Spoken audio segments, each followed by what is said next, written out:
บายดีท่านผู้ชมวันนี้ก็หดพักทุกคนนี่ผักกาดเฮาใหญ่แล้วทุกคนเลยหดยามเช้ายามแรงทุกคนอันนี้คือหมักแตงทุกคน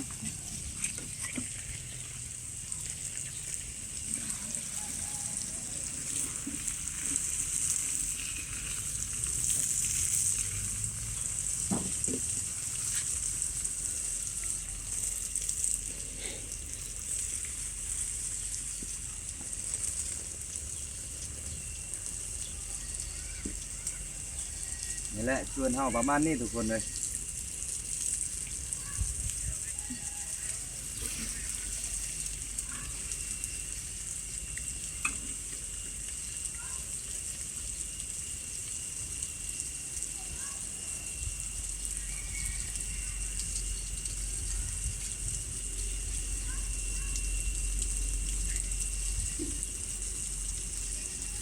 ก็ได้เดือนหนึ่งทุกคนผักกาดนี่หมักสลี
ยามเช้าก็บ่ได้หดทุกคน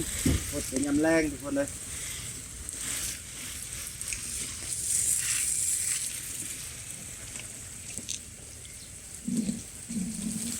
ยามแรงก็หดเทื่อนึงทุกคนนี่แหละชวนก็พอได้กินทุกคนเลยบ่ได้คายดอก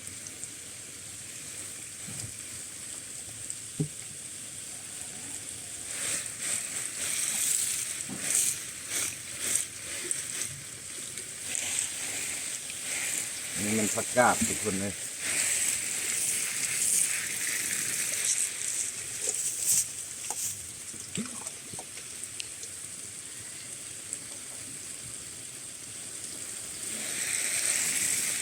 คลิปละปีมันคลิปอันเนี้ย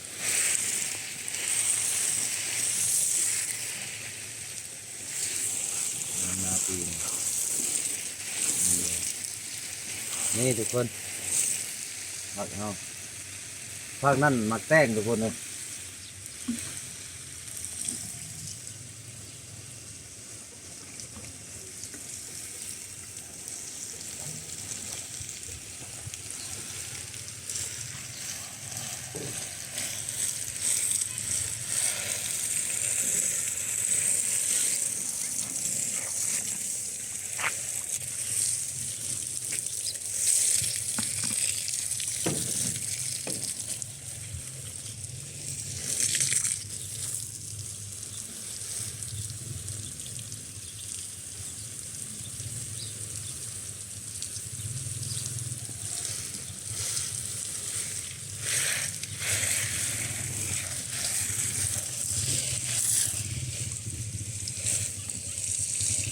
นี้มันมักอึทุกคน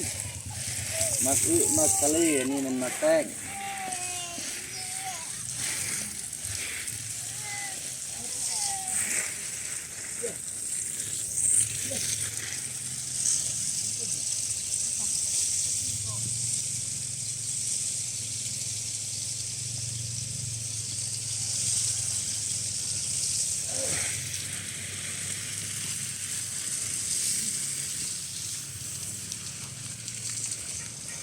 เขามีใหญ่แล้วทุกคนเลยจุดอัตมันไปด้วยเกลียวนี่เกลียวละอยู่จุดเนี้ย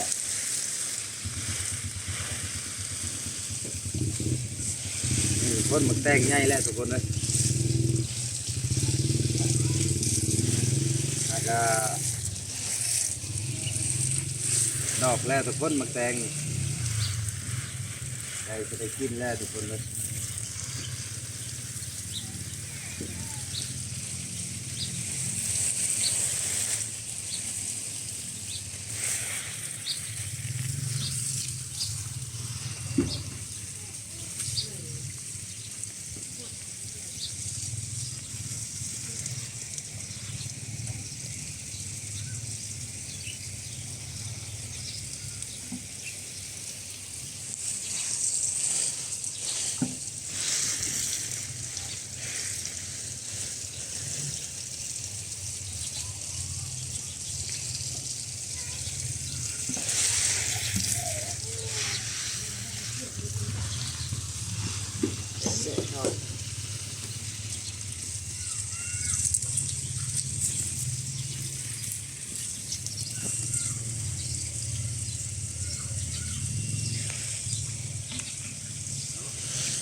ถ้าก็ได้1 เดือนแล้วทุกคน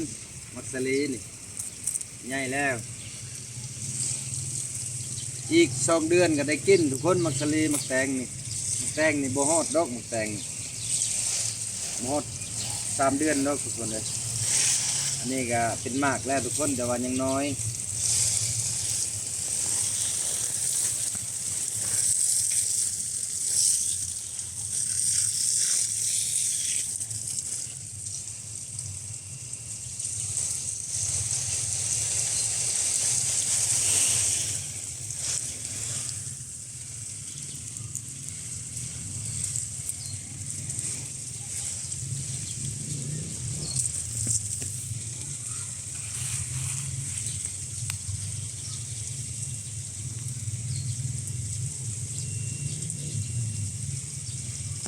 เดี๋ยวจุบเนี่ยเสียละ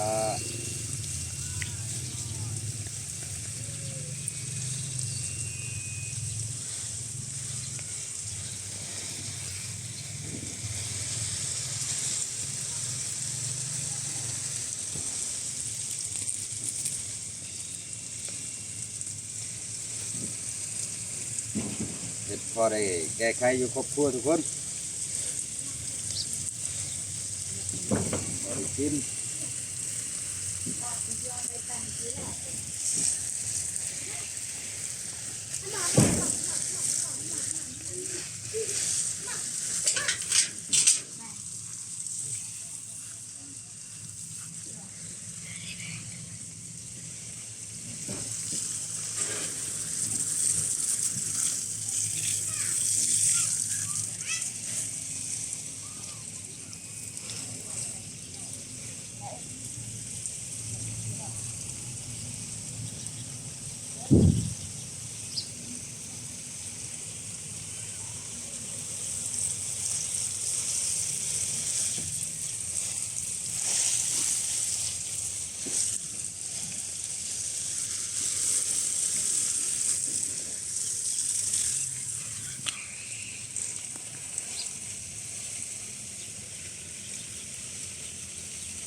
ฝั่งนี้เป็นผักบัวทุกคนเลย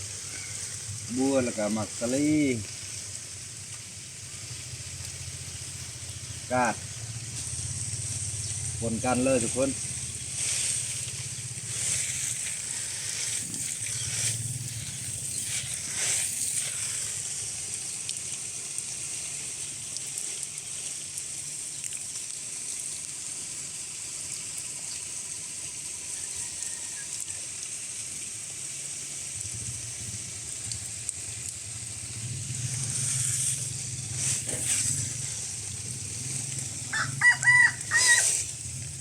แล้วมันปัดเด้อพ่อ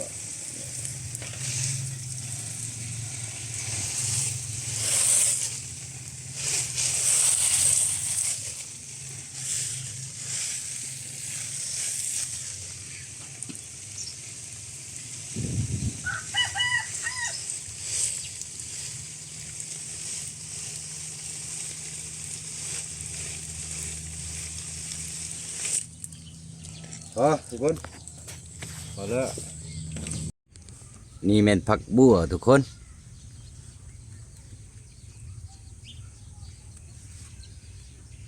ผักบัวแล้วก็หมักสลีทุกคนเลยนี่แหละปลูกพอได้กินทุกคนพอได้แก้ไขบ่ได้ซื้ออยู่ตลาดทุกคนเลยอันนี้แม่นผักกาดทุกคนเลยผักกาดนี่ก็ชาวบ้านเขาเจ้าเพิ่นมาขอก็เอาให้ทุกคนให้เขาเจ้าเพิ่นกินทุกคนเลยหลายคนอยู่มาขอทุกคนเลยกินนี่ผักหญ้านี่แบ่งปันให้ชาวบ้านเขาเจ้าท่านว่าผู้ใดมาขอกะให้ผู้นั้นทุกคนเลยเอาโลดได้ยากปลูกพอได้กินกับบได้ขายอันนี้มันมักสลีมักสลีนี่กะอายุกะ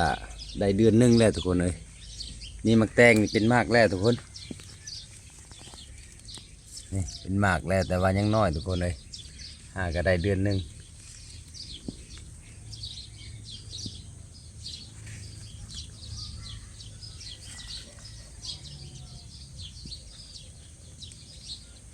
มีลายได้ทุกคนเลยคันว่าเป็นมากเมื่อนี่กะ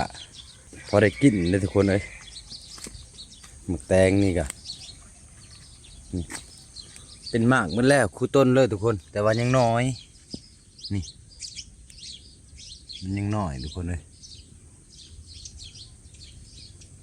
อีก15 วันนี่กะใหญ่เลยทุกคนหมักแตงนี่ใหญ่ไวเลยทุกคนเลย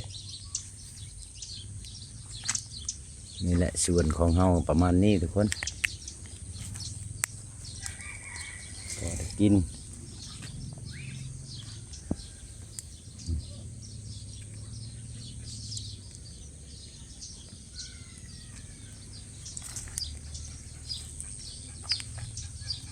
ฝั่งนี้กับผักกาดฝั่งนี้ทุกคนผักกาดนี่ก็กินได้แล้ว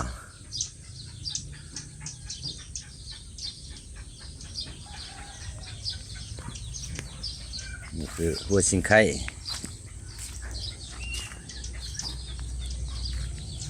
อันนี้หากับปลูกไม้ทุกคนหากับประมาณได้ประมาณสองอาทิตย์นี่แหละมักแตงนี่ตัวนี้ยังบ่มากทุกคนยังบ่ทันเป็นมากตัวนี้ บางนั้นก็มีหมักบวบทุกคนเลยหลายแนวปลูกพอได้กินนี่แหละ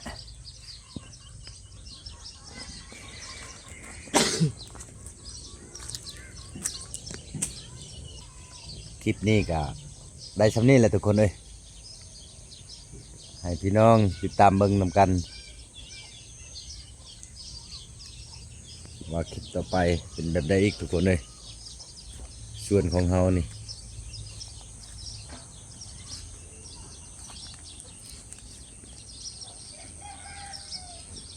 เอาขอลา FC